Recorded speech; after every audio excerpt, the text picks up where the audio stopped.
आजकल घुटने बदलवाने का ट्रेंड बहुत आम होता जा रहा है। हर बंदा जो घुटने के दर्द में मुब्तला है उसकी ऑप्शन यही रहती है कि मैं रिप्लेस करवा लूँ। Basically replacement is not a joke. असल जो प्रॉब्लम है वो है आपके मसल्स के अंदर। देखिए, जब आपके मसल्स जो हैं, थाई के मसल्स कमज़ोर होते हैं तो आपके सारी बॉडी का और उठने बैठने का वज़न उस जोड़ कर ऊपर आता है।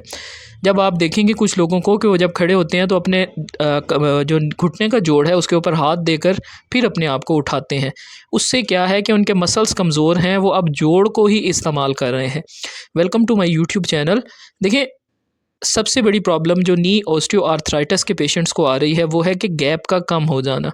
बेसिकली गैप हमारा किस वजह से कम होता है? हमारी फ़िज़िकल एक्टिविटी ना होने की वजह से। हमारे मसल जो हैं वो टोन अप नहीं होते, यानी कि वो एक्टिव और फुर्तीले नहीं होते। जब वो मसल कमज़ोर होते हैं तो उससे क्या है कि आपका सारा वज़न जो है वो अब आपके जोड़ के ऊपर आ रहा है। जब जोड़ पर आएगा तो जोड़ के अंदर जो दरमियान में मेनिस्कस पड़े हुए होते हैं, नरम हड्डियाँ पड़ी हुई होती हैं, वो घिस जाती हैं, दब जाती हैं और आपके जोड़ का जो स्पेस है वो कम हो जाता है। उसकी वजह से आप जब उठते हैं, बैठते हैं, आपको शदीद घुटने में तकलीफ़ होती है। उसकी सबसे बड़ी वजह जो है वो आपके क्वाड्रिसेप मसल की स्ट्रेंथ का ना होना है। क्वाड्रिसेप मसल में 100% स्ट्रेंथ होना बहुत ज़रूरी है। अगर आप ऑस्टियोआर्थराइटिस के पेशेंट हैं तो आपकी क्वाड्रिसेप एक तो शॉर्ट हो जाते हैं, हमारी मूवमेंट कम हो जाती है। हमारी मूवमेंट कम होने की वजह से क्या है कि हमारे क्वाड्रिसेप मसल शॉर्ट यानी कि साइज़ में इकट्ठे हो जाते हैं। उससे अगर पेशेंट को कहा जाए कि आप एक्सरसाइज़ करें तो उनको पेन होता है, तो इस वजह से वो ना एक्सरसाइज करते हैं। एंड पे ऑप्शन क्या बचता है? रिप्लेसमेंट, जो कि आसान तो है लेकिन उसके बाद की कॉम्प्लिकेशंस बहुत हैं। फॉर एग्जांपल, बहुत से लोग ऐसे हैं कि जो घुटना रिप्लेस करवाने के बाद भी उनको पेन वगैरह हल्का फुल्का रहता है और दूसरा साइकोलॉजिकल इश्यूज़ भी आ जाते हैं। सो रिप्लेसमेंट की बजाय अगर आप अपनी नेचुरल चीज़ को ठीक कर लें तो वो ज़्यादा बेहतर होता है। तो अगर ऑस्टियोआर्थराइटिस के अंदर कुछ ऐसी स्पेसिफिक एक्सरसाइजेज़ हैं जो आप लोगों से शेयर की जा रही हैं। उसके अंदर नंबर 1 जो है वो है बेसिकली काफ स्ट्रेचिंग, यानी कि आपने काफ मसल, पिंडली के मसल्स को स्ट्रेच करना। बेसिकली पिंडली के मसल्स भी घुटने की सेहत में बहुत किरदार अदा करते हैं। हमारे चलने में, हमारे कदम के उठा के रखने में पिंडली के मसल बहुत अहमियत के हामिल हैं। नंबर 1 एक्सरसाइज आपने कौन सी करनी है कि अपने पाँव को इस तरह ऊपर स्ट्रेच करके रखें, 10 तक काउंटिंग करें, उसके बाद इनको ढीला छोड़ दें। अब आप देखें किस तरह इनको हमने कहा कि आप 10 दफ़ा, ये बेसिकली सीवियर ऑस्टियोआर्थराइटिस के पेशेंट हैं, इनका गैप जो है वो बहुत हद तक कम हो गया है। अब इनके पास क्या था कि सॉल्यूशन के एक तो रिप्लेसमेंट, ये और इनको शदीद पेन भी थी। अब हमने इनको फिजियोथेरेपी के अंदर कुछ एक्सरसाइजेज़ बताई हैं जो इनको रिप्लेसमेंट से बचा देंगी। नंबर 1 एक्सरसाइज आपने जो देखी उसमें अपने पाँव को ऊपर उठाना है। नंबर 2 एक्सरसाइज, इसके अंदर आपने क्या करना है, इस तरह से कोई गोल तकिया आपने अपने घुटने के नीचे रखना है और इसको अपने घुटने के वज़न से नीचे दबाना है। इसमें आपने आगे से टांग नहीं उठानी, टांग को मैंने जैसे दबाया हुआ है इसी तरह आपने टांग को दबा कर रखना है। अपने घुटने के साथ अपनी जो ये तकिया है इसको दबाना है। देखिए, इसको दबाने से क्या होगा, आपके क्वाड्रिसेप मसल में स्ट्रेंथ बेहतर होगी। जब आपके क्वाड्रिसेप मसल में स्ट्रेंथ आएगी तो आप जब चलेंगे, उठेंगे, बैठेंगे, आपका मसल आपको उठाएगा, ना कि आपका जोड़। तो इसके लिए ये बेस्ट एक्सरसाइज है कि आपने इस तरह से कोई तकिया रखना है, आगे से अपने आप को पाँव ओगर से नहीं उठाना, घुटने से नीचे दबाना है, दबा के फिर ढीला छोड़ना है। अब देखें, इस तरह से घुटने से दबाएं और फिर इसको ढीला छोड़ें। इससे क्या है कि आपके क्वाड्रिसेप मसल्स में स्ट्रेंथ डेवलप होगी। जैसे ही क्वाड्रिसेप मसल में स्ट्रेंथ बेहतर होगी, जब आप उठेंगे, बैठेंगे, आपका एक तो वज़न कम हो जाएगा घुटने से, क्योंकि आपके मसल अब काम कर रहे हैं।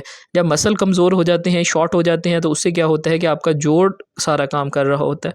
उसका रिस्पॉन्स क्या होता है कि आपका गैप कम हो जाता है, आपकी हड्डियाँ आपस में बोन टू बोन आर्थराइटिस के अंदर चली जाती हैं, यानी कि आपकी जो हड्डी के साथ हड्डी है वो रगड़ रही होती है और वहाँ पर जो है वो ऑस्टियोफाइट्स यानी कि छोटी छोटी बारीक हड्डियाँ बन रही होती हैं जो बहुत ज़्यादा पेनफुल होती हैं। इस एक्सरसाइज को आप देखें, इसको आप सुबह, दोपहर, शाम 10-10 दफ़ा करें और इसको दबा कर रखना है। इसके अंदर आपने 10 तक काउंटिंग करनी है, फिर इसको रिलैक्स कर दें। ये एक्सरसाइज निहायत इफ़ेक्टिव है आपके क्वाड्रिसेप मसल की स्ट्रेंथ के लिए।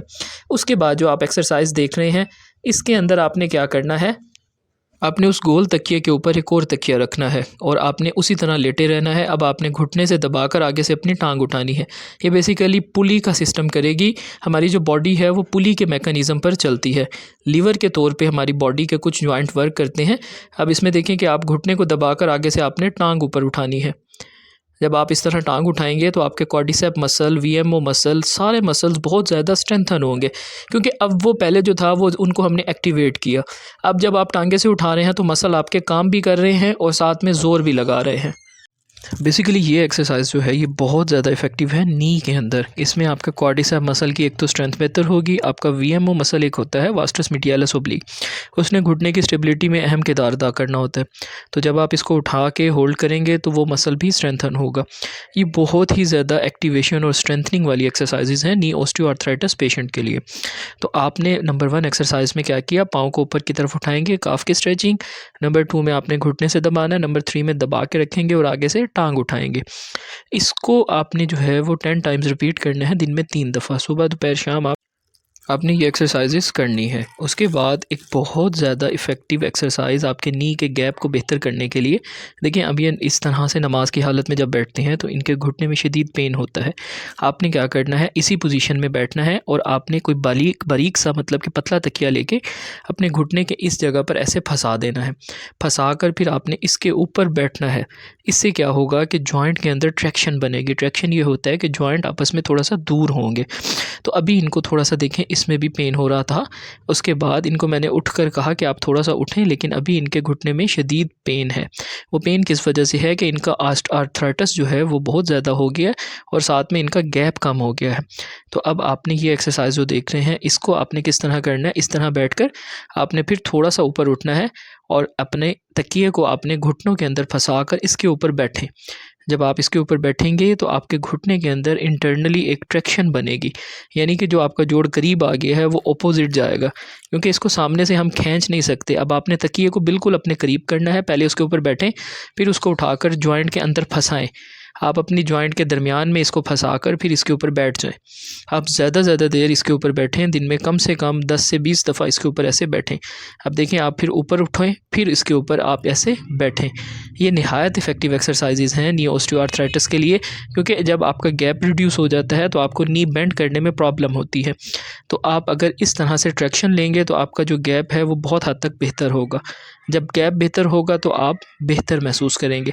लास्ट में आपने अगेन उसी तरह जो है वो से एक्सरसाइजेज जो हैं वो देखी कि पहले पाँव ऊपर उठाना है, फिर आपने इस तरह तकिए के ऊपर रख के और आप अपनी आगे से टांग ऊपर उठाएंगे।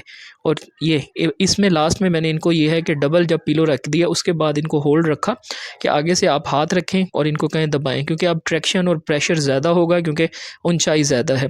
तो इसके अंदर ज़्यादा घुटने को जोर लगाना पड़ेगा टांग को उठाने के लिए। और इसके बाद मैंने रेजिस्टेंस एक्सरसाइज भी ऐड की कि आप जो है वो इसको उठाएं और मैंने अपने हाथ से इनका पाँव रोका हुआ था, उससे देखें कैसे इनका ये लिम्ब उठ रहा है और इनके घुटने के जो मसल्स हैं वो ताकतवर हो रहे हैं। So these are the very very very effective exercises. अगर आप इनको नी ऑस्टियोआर्थराइटिस में करें तो आपको इससे बहुत हद तक फ़ायदा होगा। और उसके बाद लास्ट एक्सरसाइज आप देखेंगे कि वही नी को ट्रैक्शन देने वाली, कि आप जो है वो इस तरह से ट्रैक्शन दें, उठें और इसके ऊपर ऐसे बैठें। इसके बाद पेशेंट को समझाया भी गया कि देखें कि किस तरह से पीछे की तरफ से आपका जो जॉइंट है वो खुलेगा। तो आपने इस एक्सरसाइज को दिन में काफ़ी दफ़ा रिपीट करना है। आप बताएं कि वीडियो कहाँ से देख रहे हैं। Thank you so much for watching.